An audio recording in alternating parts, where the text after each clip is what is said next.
Buenas noches, estamos con el doctor Carlos Wessler, que es secretario general de la sección Conurbano Norte de AMRA, la Asociación Médica de la República Argentina, el sindicato. Ha escrito un libro, ante todo buenas noches Carlos, porque el libro es tan interesante que no te saludé, discúlpame. Ha escrito un libro muy interesante, que es El médico como trabajador. Y entre sus puntos hay varios, que vos lo vas obviamente a ir desarrollando.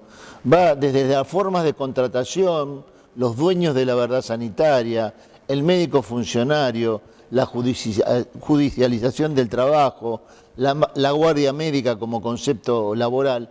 Yo creo que tiene y reúne un montón de ítems que son históricos y marcan el desarrollo de nuestra actividad.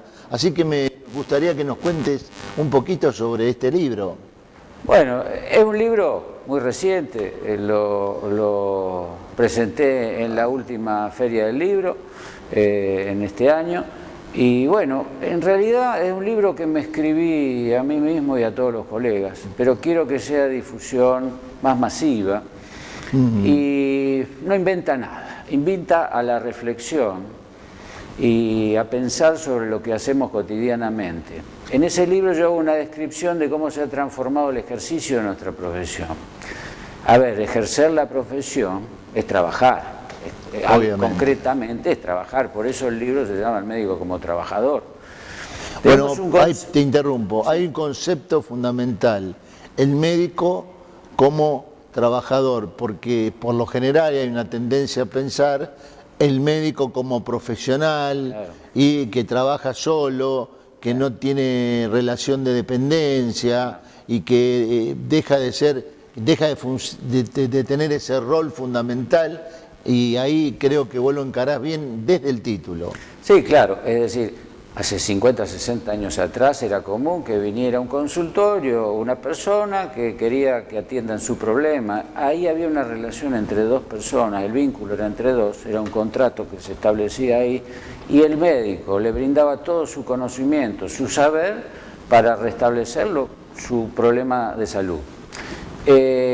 Con los años eso se fue transformando y mutando a una realidad que hoy tenemos muy difícil, es decir, estructuralmente muy difícil. Hoy un profesional médico ya no tiene más sus pacientes, porque antes decía, yo tengo mis pacientes y demás, y tenía un sentido de pertenencia, los conocía en el barrio, los iba a ver a la noche, veía a los hijos, a los nietos y bueno, y seguía la escala según los años que viviera. Hoy por hoy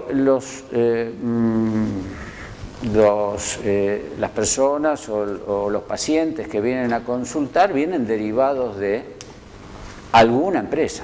En definitiva, si vienen a un consultorio, ya sea una prepaga u obras sociales o lo que fueran, y alguien intermedia en eso.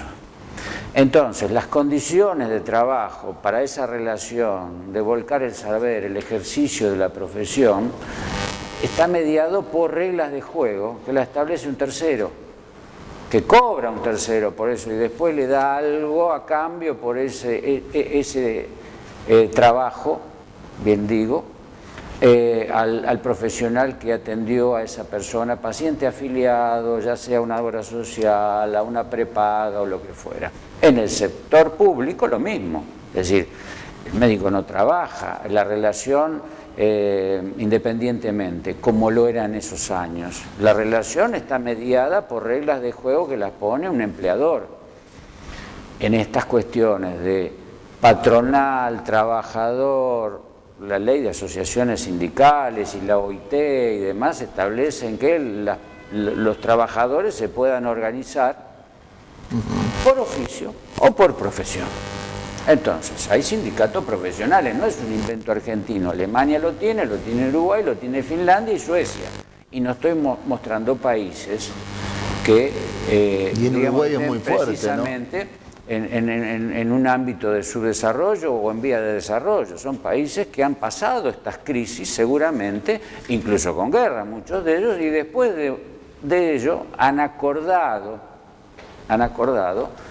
entre la fuerza del trabajo los profesionales también somos la fuerza laboral, en otro aspecto, con los empleadores o el mundo del capital, y siempre el Estado medió en esa situación, estableció desde ahora en más la salud se va a producir de esta forma. En caso de enfermedad que las personas requieran atenderse, bueno, van a tener acceso a determinado sistema o modelo de salud. En la Argentina no tenemos un modelo de salud único, es una sumatoria de, digamos, subsectores, y que cuando los sanitaristas leen abajo los resultados están leyendo en realidad números que no son los reales. Porque, por ejemplo, en el sector público se vuelcan a planillas para determinar prevalencia, incidencia y demás indicadores de enfermedad, que no se vuelcan en el Estado municipal, que no se leen después en el Estado nacional, y ni que hablar cuando las personas se atienden en los subsectores privados o de la seguridad social. Esas consultas o los indicadores que surjan de esos lugares no van a una sumatoria final. Entonces no podemos establecer una salud desde un Estado. O un diagnóstico de salud, puesto que no tenemos todos los elementos, porque se nos escapa una parte grande de la comunidad. Sí, claro. Sí, es así. Es decir, los países a los que yo te hacía referencia, por ahí los médicos ganan muy bien. Tal vez no ganan muy bien, ganan lo mismo que teniendo que trabajar muchísimas horas en 4 lugares a la vez. En Argentina un médico tiene entre 3 y 5 trabajos, como promedio. Al fin de la carrera, por ahí el médico tiene 2 trabajos y uno es de excepción. Entonces, todo eso deberíamos normarlo y establecer un convenio en donde figure que no solo para beneficio del que trabaja, sino de a quien asiste, esté cubierto normativamente. Es decir, eso se puede hacer con un sistema de salud. No tiene que ser único, se pueden sumar los subsectores e integrarlos, y por ahí vos mencionabas o mencionábamos recién lo del SNIS, que fue un intento de poner de acuerdo los subsectores y que todo el financiamiento surgiera de un mismo lugar, para que justamente no haya diferencias en la atención de las personas. Claro, digamos que el SNIS es el Sistema Nacional Integrado de Salud, sí, que claro. Es un poco resumiendo lo que vos decís, es importante desde ese punto de vista. Bueno, y muchos de los países que son capitalistas hacia afuera tienen salud pública en su país, o sea que se comportan de otra manera. Vamos a un corte, Carlos, y después seguimos.